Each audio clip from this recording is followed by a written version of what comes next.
Hey guys, Zen here, and recently one of the most meta-changing patches went live into Rainbow Six Siege. This patch introduced a huge change to Callie, where her CSRX sniper now acts like a typical weapon and has damage points instead of following the rule of always downing an operator on hit. This change, paired with the removal of Zofia's withstand and basically the abandonment of passive abilities as a whole, has sparked a seriously fragile discussion throughout the community, and people are upset. Some are blaming a disconnect between the players and the developers of Rainbow Six Siege, saying things like they're out of touch with the community and focusing on the wrong things. There are some others blaming the Pro League and top tier players for being vocal about these updates and looking for changes that benefit high level play while leaving everyone else behind. And then of course there are those who think there are more serious balancing issues that need to be looked at over changing some of these operators. And so what's really going on here? In this video, we're going to be discussing the problems in Rainbow Six Siege around this new patch, the different perspectives, and of course thoughts to go along the way. And so yeah, Zofia is first up because this is where the biggest divide is happening right now. Since the launch of this operator, one of her abilities has been to withstand after being down. Essentially, when Zofia is down, she's able to get back up and live to fight another day. And also since her launch, there have been those who are wholeheartedly against this mechanic. Now, some believe that this is happening mostly because at the highest level, whether it's top ranked or pro league, these players just simply don't like it or find it to be unfair. And so Ubisoft bends to their will to protect the balance and the people riot. And yes, to some extent, I can see where they're coming from. The highest tier players of most popular shooters are usually very vocal about the balance of the game, and a lot of the times it is in the best interest of the developers to at least take it into consideration, because it's these guys that are at the highest level of play where the line of balance is paper thin, and so what may seem mundane at the lower ranks can become a major issue as you climb the ladder. There really is no better example of this than Castle here in Rainbow Six Siege. If you're in a gold or silver lobby, honestly, you'll be lucky if you ever see a Castle pick, and it's because at that lower tier, he's just not a part of the meta. His gadget is easily countered by a host of operators, and his loadout has never been really anything super exciting, and so he's remained one of the least picked ops in the game at that level. But if you watch any Pro League matches, he's there a lot, and in asking pros firsthand, you'll find that the majority of them feel Castle is in a fine place because there are strats that are super reliant on him and can make such an important difference in the round. All this to say that there are clearly two different metas at play here, but I think the problem is that it can feel like Ubisoft is only balancing for one. Now, for me, just being honest here, Zofia's withstand ability never bothered me. I think we've all been there where she has gotten up and it has shifted the round in favor for the attackers, and yes, it can be incredibly frustrating. But still, in being honest, it was never often enough or critical enough, at least for me, where it meant she should just never have this ability, and Ela is in the same boat. Her ability to detonate a concussion mine when she's down is even more rare, and I don't think has ever shifted the tide of a round, and that is now gone as well. But alright, to be fair, our experience is not that of a pro, and I can understand why some of you guys may feel like people are just complaining on Twitter, but there is a totally different balance happening that we just have to acknowledge. I've seen firsthand how a Zofia getting back up can be a game changer on stage, and it's the kind of ability that just can't consistently be accounted for. Strats are a big part of top level play, and how can you really integrate a strat that accounts for an operator that would have otherwise been out of the round, but is instead now back up and still in play? Really, it's impossible, and I get why this is something that these guys feel so passionately about. And so I hate to be that neutral entity, but I see both sides of this. I think the real loss here is the fact that Pro League or not, people go crazy over a clutch Zofia play after she gets back up. She's ultra low health, it gets really intense,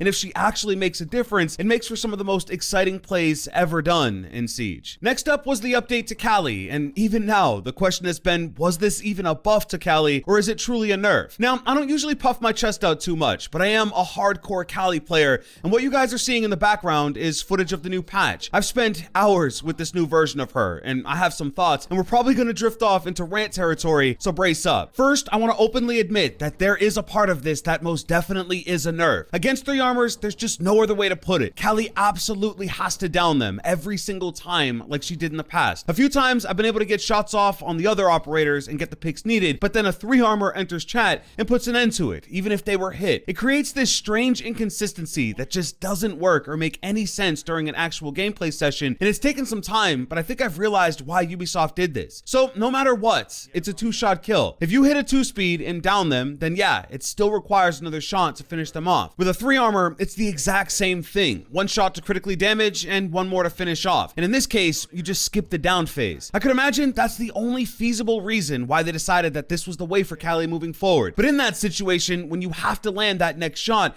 the other aspects of the CSRX, like ADS time and fire rate, are too unruly to make that play, and you're now left left in a gunfight, and so in almost every instance in my gameplay experience, I died, and man, it was uncomfortably frustrating. The way I see it, there is no way that Callie can stay simply damaging 3 armors and having to always second guess a shot to be viable. It is the deciding factor and does warrant the claims of a nerf. However, I don't agree that this whole change is a nerf, and that's mainly to do with how satisfying it was to take out a 3-speed in just one hit. There really is nothing else like it in Rainbow Six Siege, and it's one of those balances that just feels right, especially with the immense power of the CSRX. I think this one element alone is most definitely a buff to her, and I think this should be her big improvement in the update. Now, there is also the discussion of Rook, because as a result of the change to damage points, he now hard counters Callie with his armor vest. With a Rook armor on, a 3-speed actually doesn't get taken out instantly. They completely survive that first shot. And so I'm gonna make a suggestion for the final version of Callie, and you can do with it as you will. If Ubisoft is hard on the idea that Callie doesn't down 3 armors, then I think a positive balance would be a 1-shot kill on 3 speeds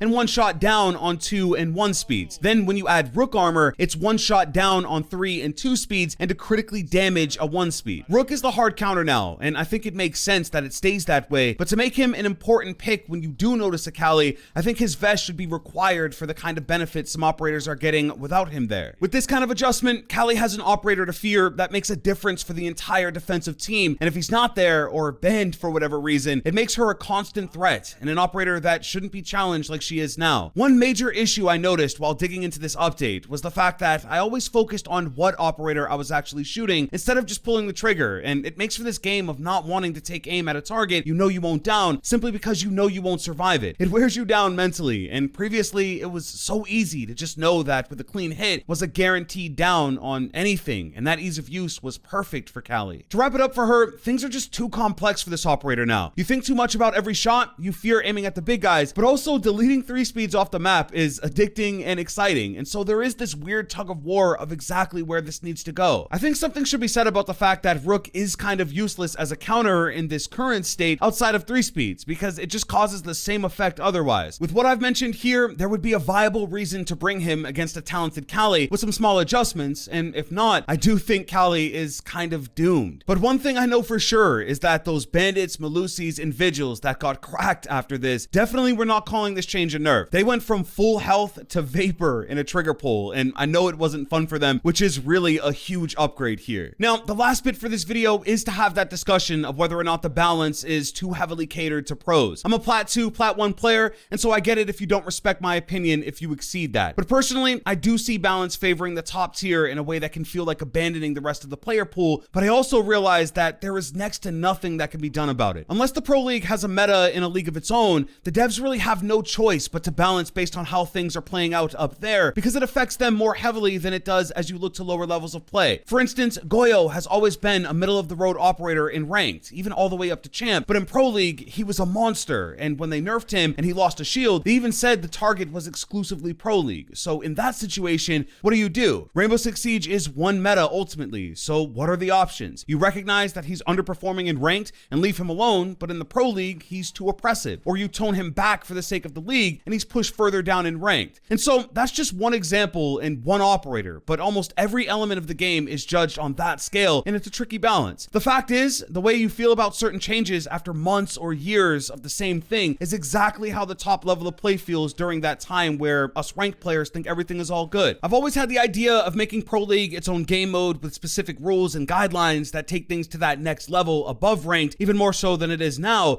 and I also think it'd give those who want to try and enter the league something to aspire for. But until something like that happens, there is always going to be this tug of war behind balance that doesn't equal out between the two pools of players. So yeah guys, this latest patch brought out a ton of discussion about how Rainbow Six Siege is balanced, and this has always been a topic that gets the blood boiling a bit for its players. I brought you guys some thoughts and leave it at that. But that's the end of our video today guys. If you did enjoy it, drop a like and subscribe with notifications before you head out. It's been Zen. Hey, I'm out.